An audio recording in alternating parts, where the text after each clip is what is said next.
Bismillahirrahmanirrahim. Assalamualaikum warahmatullahi wabarakatuh. Alhamdulillah, rabbil alamin. Wabihi nasta'in ala umri dunya waddin. Wassalatu wassalamu ala asyrafil anbiya'i wal mursalin wala alihi sayyidina Muhammad wala ali Muhammad. Pertama-tama, marilah kita panjatkan puji syukur atas kehadirat Allah Subhanahu wa Ta'ala yang telah memberikan kita nikmat dan kesehatan pada hari ini. Dan tidak lupa pula kita kirimkan salawat serta salam kepada junjungan Nabiullah Muhammad Sallallahu Alaihi Wasallam, ialah Nabi yang membawa umatnya dari alam gelap gulita menuju alam terang benderang yang seperti sekarang ini. Pada kesempatan kali ini, izinkan saya membawakan sebuah ceramah singkat yang berjudul Allah Bersama Kami. Namun, sebelum saya memasuki inti ceramah, izinkan saya memperkenalkan diri. Perkenalkan, nama saya Nur Ulfa.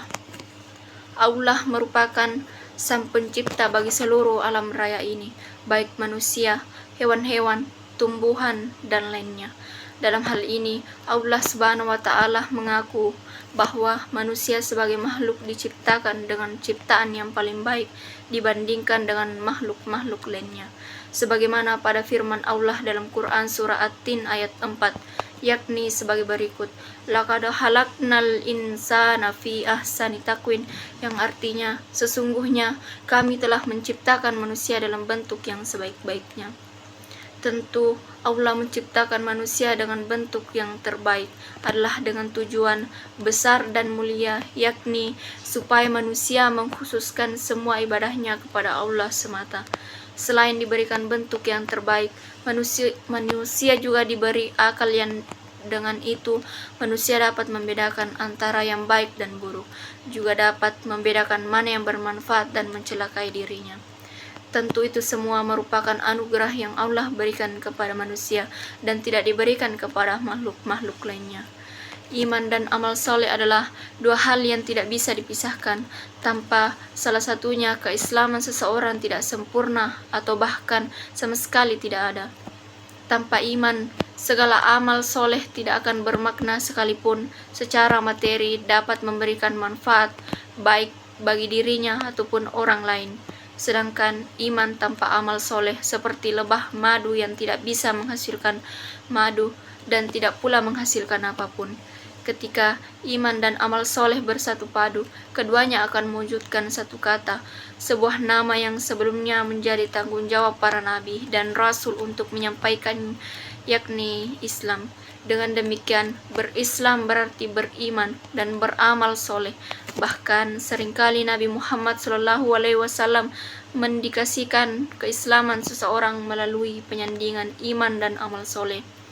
Allah Subhanahu wa Ta'ala juga menyebutkan dalam Al-Quran berkenaan dengan iman dan amal soleh bahwa keduanya akan menghasilkan buah manis yang menjadi keinginan setiap hamba, yakni rasa cinta darinya.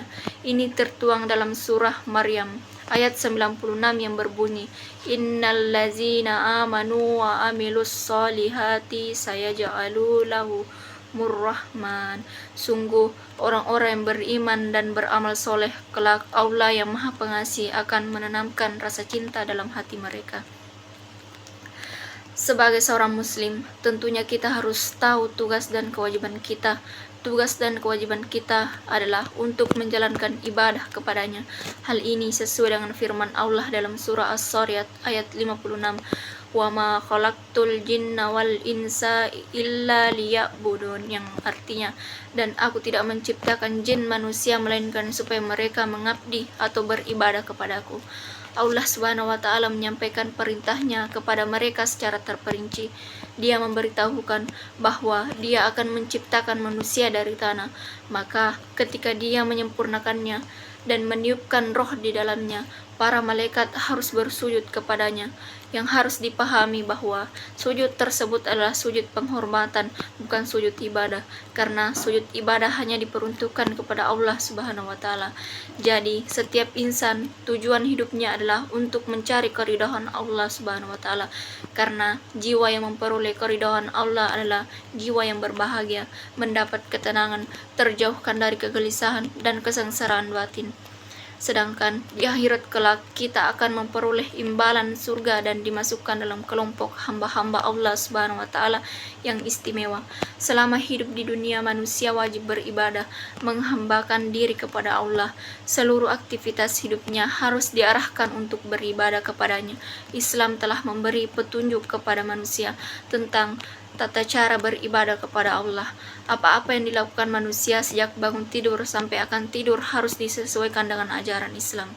Mungkin itu saja yang bisa saya sampaikan. Lebih kurangnya mohon dimaafkan. Wabillahi taufiq walhidayah. Wassalamualaikum warahmatullahi wabarakatuh.